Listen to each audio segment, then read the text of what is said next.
यहाँ पर सवाल उठता है कि लोग आखिर क्यों जीएसटी नंबर लेकर ही बिजनेस करते हैं। यहाँ पर अगर आपका कोई चीज़ का बिजनेस है और अगर आपने अभी तक जीएसटी नंबर नहीं लिया है तो फिर आपके मन में यह सवाल उठता है कि यहाँ पर जीएसटी नंबर लेना आखिर क्यों ज़रूरी है।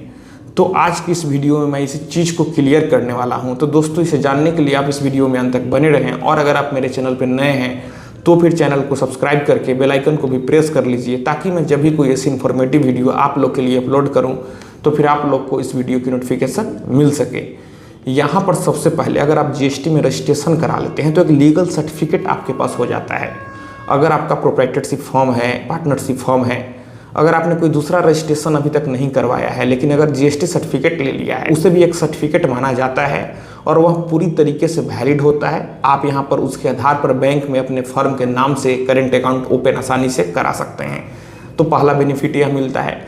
उसके बाद अगर आपको कोई भी गवर्नमेंट स्कीम का बेनिफिट लेना है, कोई गवर्नमेंट लोन लेना है, सीसी कराना है, ओडी कराना है, तो वहाँ पर जीएसटी मांगा जाता है। तो अगर आपके पास जीएसटी रहता है तो आसानी से लोन हो जाता है। उसके बाद आपका फाइनेंशियल कंडीशन कैसा है, आपका फाइनेंशियल सिचुएशन कैसा है, आपके जीएसटी का टर्नओवर यह चीज़ बताता है। बैंक उसी से कंसीडर करती है, या फिर कहीं भी आप अपने प्रोफाइल को, अपने बिजनेस के प्रोफाइल को देते हैं तो जीएसटी का टर्नओवर आपका प्रोफाइल डिसाइड करती है। तो जीएसटी लेने के यहाँ फायदे मिलते हैं। उसके बाद अगर आप किसी बड़े कंपनी का फ्रेंचाइजी लेना चाहते हैं तो भी वहाँ आपसे जीएसटी नंबर मांगते हैं। कई बड़ी कंपनियां आपके साथ बिजनेस नहीं करेंगे जब तक आपके पास जीएसटी नंबर नहीं होगा, और कई सारे आपके कस्टमर मिल जाएंगे जो कि आपसे जीएसटी वाला इनवॉइस मांगेंगे। तो आपके पास जीएसटी नंबर रहेगा तभी तो आप जीएसटी का इनवॉइस काटेंगे। उसके बाद अगर आप फर्म के नाम से, अपने बिजनेस के नाम से कोई चीज़ परचेज करते हैं तो आपसे टैक्स वहाँ पर ले लिया जाता है। लेकिन अगर आप जीएसटी नंबर लिए रहेंगे तो आप जीएसटी नंबर पर बिलिंग कराते हैं और वह टैक्स आप आईटीसी में क्लेम करके यहाँ पर ले सकते हैं, फिर आपको बेनिफिट मिलता है। तो दोस्तों, जीएसटी नंबर लेने के कई सारे बेनिफिट है। बैंक में करेंट अकाउंट आसानी से ओपन हो जाता है। आपका फाइनेंशियल यहाँ पर स्टेटस, आपका जीएसटी का टर्नओवर यहाँ पर बताता है।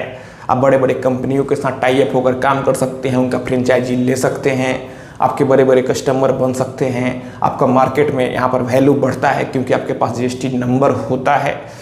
तो यहाँ पर अगर आप बिजनेस कर रहे हैं तो आपको जीएसटी नंबर जरूर ले लेना चाहिए। बस आपको इन बातों का ध्यान रखना चाहिए कि जब आप जीएसटी नंबर ले लें तो उसके जो भी लीगल कॉम्प्लायंस है आप उसको फुलफिल करें। आप किसी जीएसटी के एडवोकेट के टच में रहें या फिर किसी सीए यानी कि चार्टेड अकाउंटेंट के टच में रहें और आप उसके लीगल कॉम्प्लायंस को पूरा करते रहें, फिर कोई भी दिक्कत नहीं है। आप जीएसटी नंबर लें और आप बिजनेस में सक्सेसफुल बने। तो दोस्तों, मैं आशा करता हूँ आपको ये वीडियो पसंद आई होगी। अगर मन में कोई भी सवाल है तो आप नीचे कमेंट बॉक्स में कमेंट करें, और अगर आप हमसे सीधे जुड़ना चाहते हैं, फ़ोन से बात करना चाहते हैं, मन में कोई भी सवाल है तो फिर आप हमें इंस्टाग्राम पर फॉलो करें। मेरा इंस्टाग्राम पर यूजर नेम है Pritesh1584। आप हमें फॉलो करें, मैसेज करें, और अगर फ़ोन से बात करना है तो फिर इंस्टाग्राम पर ही मैसेज करके अपॉइंटमेंट बुक कर ले। तो दोस्तों, हम लोग मिलते हैं अगले वीडियो में एक नए टॉपिक के साथ। तब तक आप अपना और अपने परिवार का ख्याल रखें।